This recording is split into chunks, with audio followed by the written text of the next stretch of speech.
കണ്ണീർ തുടച്ചുകൊണ്ടാണ് ലക്ഷ്മി കതിർമണ്ഡപത്തിലേക്ക് കയറിയത്. ഒരു നവവധുവിൻ്റെ യാതൊരു സന്തോഷവും അവളുടെ മുഖത്തുണ്ടായിരുന്നില്ല. ഒരു പെൺകുട്ടിയുടെ ജീവിതത്തിൽ അവൾ ഏറ്റവും കൂടുതൽ സുന്ദരി ആയിരിക്കണമെന്ന് അവൾ ആഗ്രഹിക്കുന്നതും ഓർക്കാൻ ഏറെ ഇഷ്ടപ്പെടുന്നതും അവളുടെ കല്യാണ ദിവസമായിരിക്കും ഒരുപക്ഷെ. എന്നാൽ ലക്ഷ്മി എന്ന പെണ്ണിനെ സംബന്ധിച്ചിടത്തോളം പേടി സ്വപ്നമായിരുന്നു അവളുടെ വിവാഹ ദിവസം. കാരണം അത്രമാത്രം അപമാനങ്ങളും വേദനകളും അവളുടെ കുടുംബം ആ ദിവസം സഹിച്ചു. അതെല്ലാം ഓർത്ത് നനവാർന്ന കണ്ണുകളോടെയാണ് ലക്ഷ്മി സൂര്യനാരായണൻ എന്ന ചെറുപ്പക്കാരൻ്റെ താലി ഏറ്റുവാങ്ങിയത്. ലക്ഷ്മിക്ക് സൂര്യനാരായണനെ പറ്റി യാതൊരു അറിവും ഉണ്ടായിരുന്നില്ല. എന്തിന് നേരത്തെ ഒന്ന് കണ്ടിട്ട് പോലുമില്ല. അവൾ മണ്ഡപത്തിൽ വെച്ചാണ് അവനെ ആദ്യമായി കാണുന്നത്. ബന്ധത്തിലെ ഒരു ചേച്ചിയുടെ ഹസ്ബൻഡ് വഴി വന്ന ആലോചനയാണിത്. അമ്മയുടെ കണ്ണീരിൻ്റെ മുമ്പിൽ അവൾക്ക് സമ്മതിക്കേണ്ടി വന്ന ആലോചന. കാരണം അത്രമാത്രം കുറ്റപ്പെടുത്തുകൾ അവളുടെ അമ്മ കേട്ടു. 25 വയസ്സായിട്ടും മകൾ കല്യാണം കഴിക്കാത്തത് കൊണ്ട്. മാധവിൻ്റെയും ശിവകാമിയുടെയും 5 മക്കളിൽ രണ്ടാമതായി ജനിച്ചവളാണ് ലക്ഷ്മി. അവൾക്ക് മുതിർന്ന ഒരു ആങ്ങളയും അവൾക്ക് താഴെ 3 ചെറിയ അനിയന്മാരുമാണ് ഉള്ളത്. 10, 13, 15 അവരുടെ പ്രായം. അവളുടെ അച്ഛൻ 4 വർഷം മുമ്പ് ക്യാൻസർ ബാധിച്ചു മരിച്ചു. അച്ഛനുള്ളത് വരെ ഏട്ടൻ അവരെ പൊന്നുപോലെയാണ് നോക്കിയത്. ഏടത്തിയമ്മ പരസ്യമായി അവരെ ഉപദ്രവിക്കൊന്നുമില്ലായിരുന്നു അച്ഛനുള്ളത് വരെ. എന്നാൽ പതിയെ പതിയെ ഏടത്തിയമ്മ ഭർത്താവിൻ്റെ ചെവിൽ ഓരോ കുതന്ത്രം പറഞ്ഞു കൊടുക്കാൻ തുടങ്ങി. അച്ഛനെ ചികിത്സിച്ചതിൻ്റെ കടത്തിൻ്റെ പേരിൽ ഉള്ള കൃഷിസ്ഥലം മുഴുവൻ എഴുതി വാങ്ങിച്ചു. അച്ഛൻ്റെ മരണശേഷം അവരുടെ കാര്യം കഷ്ടത്തിലായി. ചോറ് പോലും മര്യാദയ്ക്ക് കൊടുക്കാത്ത അവസ്ഥ. 4 ദിവസം പഴങ്ങിയ കഞ്ഞിയായിരുന്നു അവളുടെ കുഞ്ഞനിയന്മാർക്ക് കൊടുത്തത്. അവർ കഴിക്കുന്നതിന് പോലും കണക്ക് പറയാൻ തുടങ്ങി. സഹികെട്ട് അവൾ ജോലിക്ക് പോകാൻ തുടങ്ങി.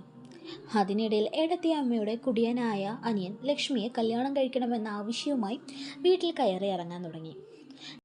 ലക്ഷ്മിയുടെ സൗന്ദര്യം അവനെ ഭ്രാന്തനാക്കിയിരുന്നു. വീട്ടിൽ പോലും സുരക്ഷിതമില്ലാത്ത അവസ്ഥയായിരുന്നു ലക്ഷ്മിക്ക്. അപ്പോഴാണ് സൂര്യനാരായണൻ്റെ ആലോചന വരുന്നത്. മുടക്കാൻ പലവിധ ശ്രമങ്ങളും ഏടത്തിയും അനിയനും ചേർന്ന് നടത്തിയെങ്കിലും അതൊന്നും സൂര്യനാരായണൻ്റെ വീട്ടുകാരുടെ മുമ്പിൽ ചിലവായില്ല.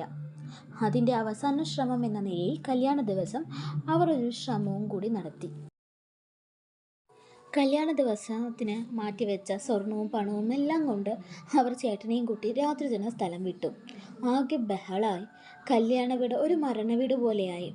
മക്കളെ ഉണ്ടാക്കിയാൽ മാത്രം പോരാ, മര്യാദയ്ക്ക് വളർത്തണം അറിയണമെന്ന നാട്ടുകാരുടെ കുറ്റപ്പെടുത്തുകൾ അവളുടെ അമ്മയുടെ മനസ്സിനെ തകർത്തു.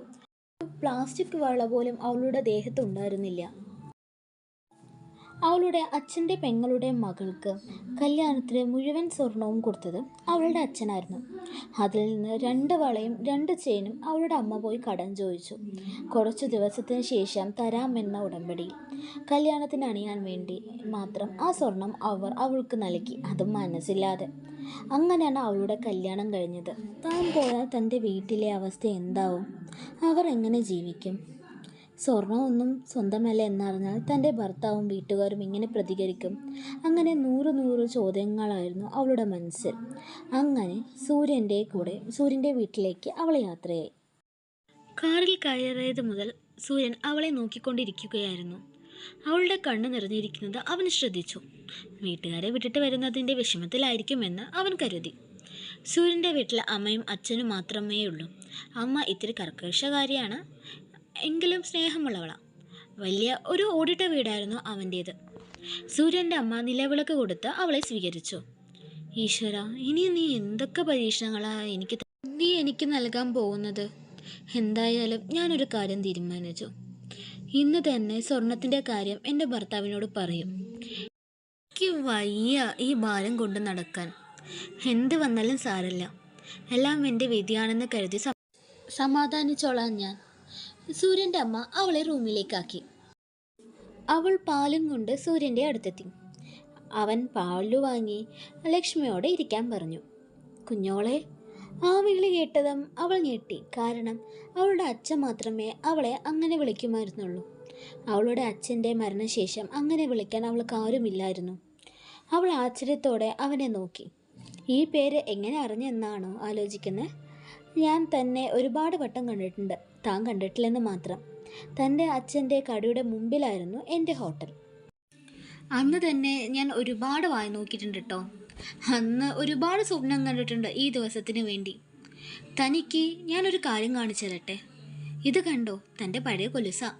ഇത് തരാനെന്ന രീതിയിൽ തന്നോട് സംസാരിക്കാൻ വേണ്ടിയിട്ടേ എത്ര തവണ കണ്ണാടിയുടെ മുമ്പിൽ നിന്ന് പ്രാക്ടീസ് ചെയ്തിട്ടുണ്ടെന്നറിയോ. അതൊക്കെ ഒരു സ്വപ്നമായി തോന്നുക ഇപ്പോൾ. ഞാൻ ഒരു 2 ആഴ്ച ബന്ധുവിൻ്റെ കല്യാണത്തിന് വേണ്ടി മാറിയിരുന്നു. ആ വേളയിലാണ് തൻ്റെ അച്ഛൻ മരിക്കുന്നതും നിങ്ങൾ സ്ഥലമെല്ലാം വിറ്റ് പാലക്കാട്ടൊക്കെ പോയതും. പിന്നെ എനിക്ക് തന്നെക്കുറിച്ച് യാതൊരു വിവരവും കിട്ടിയിരുന്നില്ല.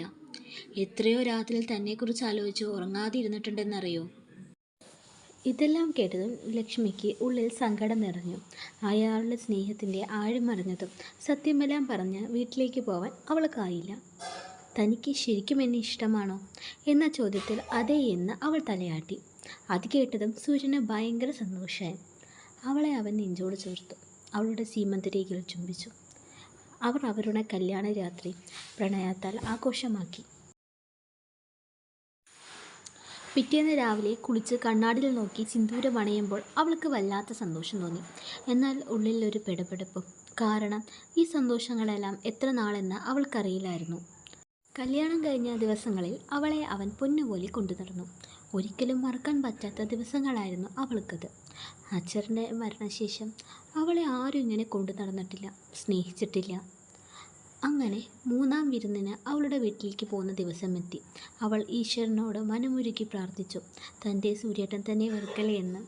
എന്നിട്ട് അവൾ വീടിനെ ഒന്ന് നോക്കി സൂര്യൻ്റെ കൂടെ കാറിൽ തൻ്റെ വീട്ടിലേക്ക് യാത്രയായി.